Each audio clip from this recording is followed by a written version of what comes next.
for the way Na'Vi played. Like, Dendy was sitting in the bottom right side of the map for, like, probably a good 5 to 10 minutes, and I don't think they ever got caught out by him. And, yeah, they just played very solidly. They controlled Roshan very well, and it's not the VT that we knew 5 months ago, but it's a step in the right direction. Sure, okay. We are going to move on to Virtus Pro versus Fnatic. Just a very quick update for you at home as well.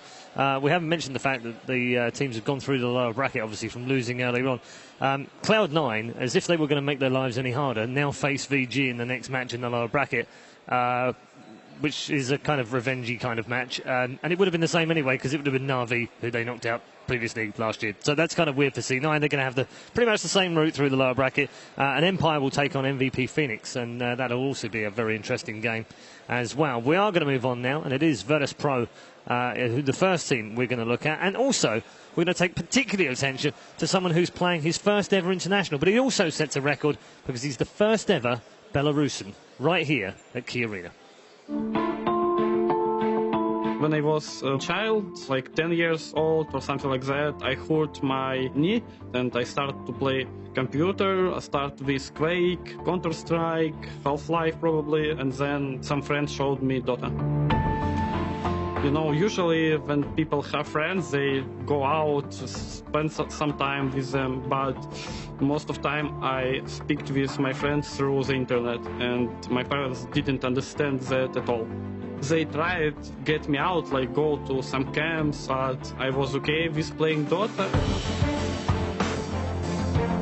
When I started playing professionally, I think that my mother supports me. Sometimes my mother calling me and saying something like, "Artyom, I found a photo where you're staying with some cup. What's this tournament is?" And she will never understand it, but she's doing it because I'm her son. So after TI qualifiers, we lost them, and Na'Vi invited me to be their captain, and it was a good experience, but everything wasn't good. That not means that people in Na'Vi was bad or something like that. I just can't be their captain because we are totally different. I can be Virtus Pro captain because they understand what I'm trying to do. They say, "Artyom, do what you want. We will try to help you as much as possible." And even if captain wrongs, he will take his experience, and everyone will take this experience. This is the best way to grow up as a team.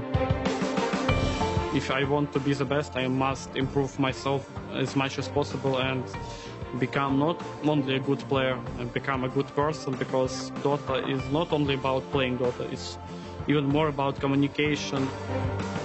When I started playing Dota, it was just a little computer club, and now when I looking back, I'm really happy and feel proud of myself because now I'm traveling through the world and meet nice people.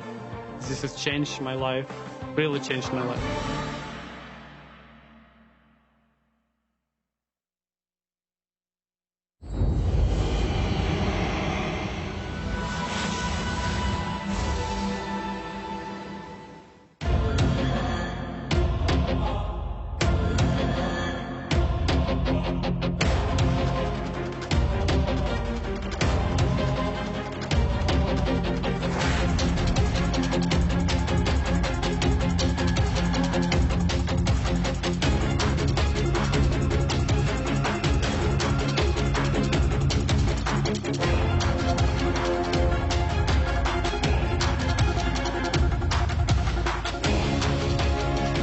There they are then, your first team of our third match in the lower bracket. Virtus Pro and their lineup and their story behind the first ever Belarus player to play in the international. He's a proud man leading his team out into the Key Arena any moment now. They go head to head with another team who are desperate to prove the doubters wrong as Virtus Pro get ready to come out.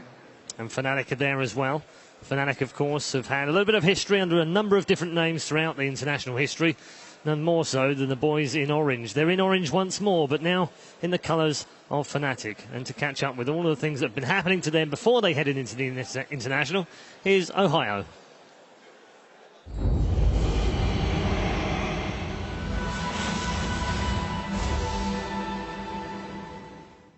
How does it feel to be representing Malaysia? You have to have a lot of pride for your country.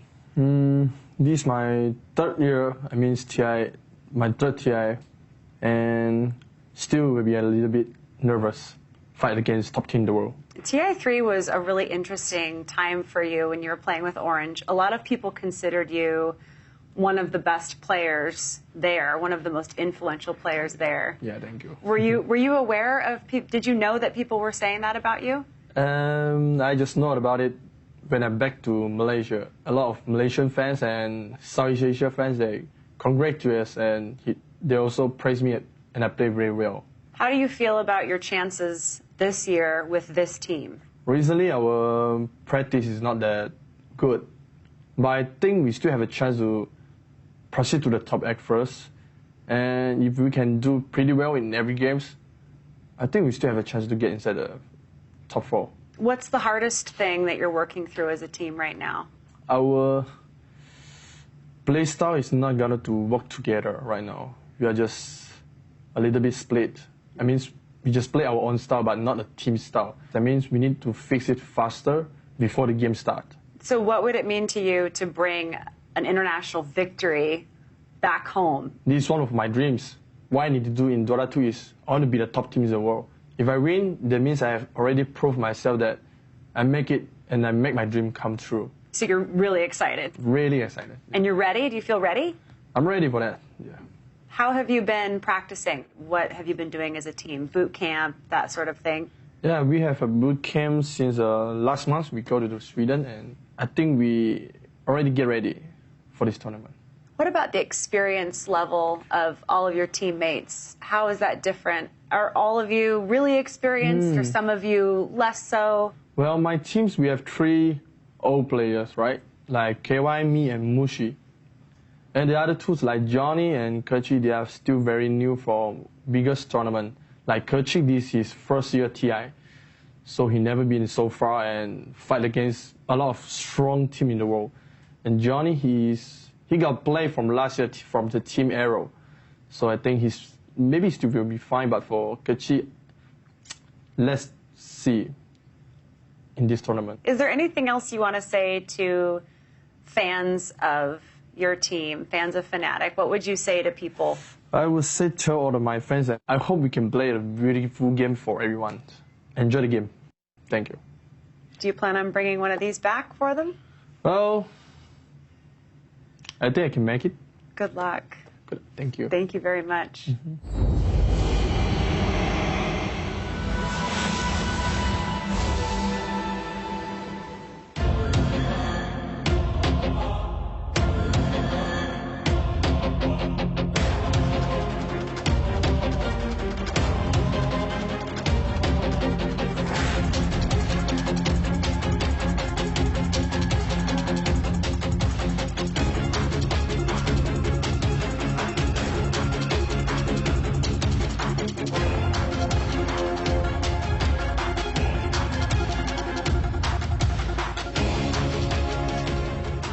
There it is then, Team Fnatic.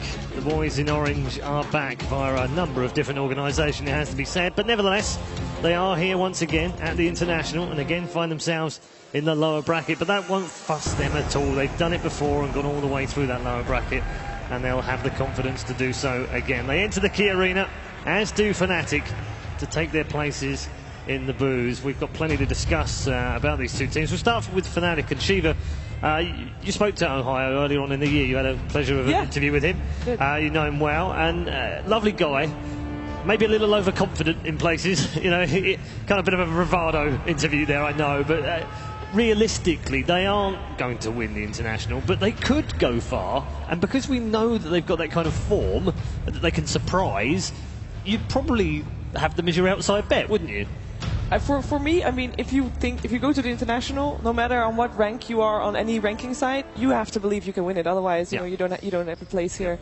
So I'm really happy that he thinks, you know, we can win it. And even if they don't, we'll provide a fun game for everybody. Well, I'm all for that. So absolutely, that would be great. We need a few of that. I mean, we've enjoyed the best of ones, even if the teams haven't. We've definitely enjoyed it. It's been horrible for the teams, I have to say. A star player, pal. You know, as good as Ohio is, and maybe back in TI3, he probably was their best player. But right now, here and now in TI5, it's got to be Mushy, isn't it? Mushy is always, he always performs super well at TI. And in general, he's a very scary player to play against because, you know, he can play anything. And he's always the backbone of whatever team he is in. So he gotta be, when you go into that game, you gotta feel good about having Mushi on your side, and like he's gonna play the game with me and try to win with me. Okay. There's a number of other players in the team. Who stands out for you, Alan? On Fnatic? Yeah. I mean, I think Ketchik Imba has really shown flashes of brilliance as kind of the young gun player that started in a core position for them, made the transition over to kind of a hard farming 4 fairly well. I mean, really, this is an SEA all-star team. And, Mad used the word legend in talking about our previous matchup. I mean, there is no player that you can call a legend in Dota 2 more so than Mushi. I mean, he and Fear really, to me, are the Roger Federers of Dota. And there's really nothing in the game that they don't do well. Twitch chat is now going mad. There are 2 Roger Federers? It could happen. Okay. I'm glad you brought out Ketchik Imba, because I also want to catch up with Ketchik Imba. Let's find out from him what he thinks of the international.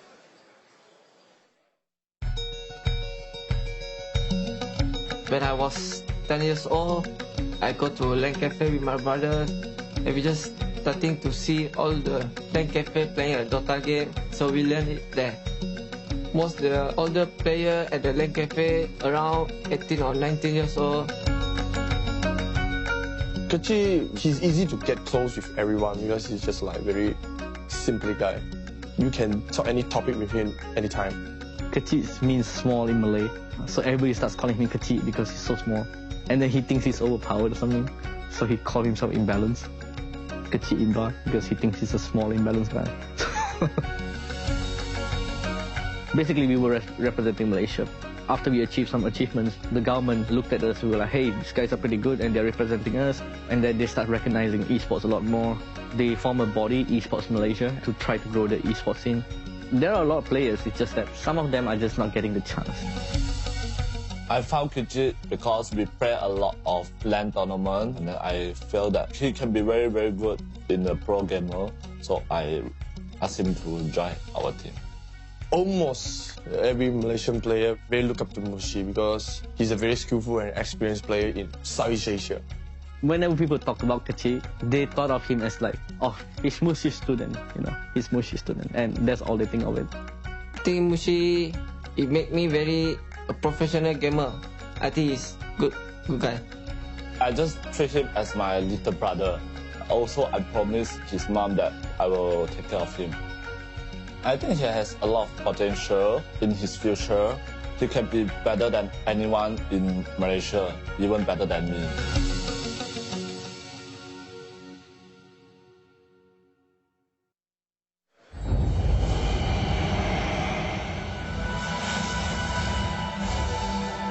I absolutely love stories like that. They are, for me, what makes this tournament so special. It's not just the money, the trophy, the glamour and the glitz and the tournament area. It's stories like that, the human side of these stories. We've heard so many of them today, but that one's one of my favourites. We've got 30 seconds until the draft starts. Very quickly, we haven't really talked about VP, so we'll talk about them very quickly. Do they have what it takes to go through the next round? Yeah, I think FNG is an excellent captain, one of the best in the CIS scene, and he's going to lead his team to victory. Okay. Yeah, and G is the most explosive, one of the most explosive players in Pro Dota 2 right now. I mean, he averaged over 9 kills per game in this patch, is insanely aggressive early on, and that's where Fnatic can really have their problems. I see VP taking this. Okay, thank you very much. We'll be right back with the draft.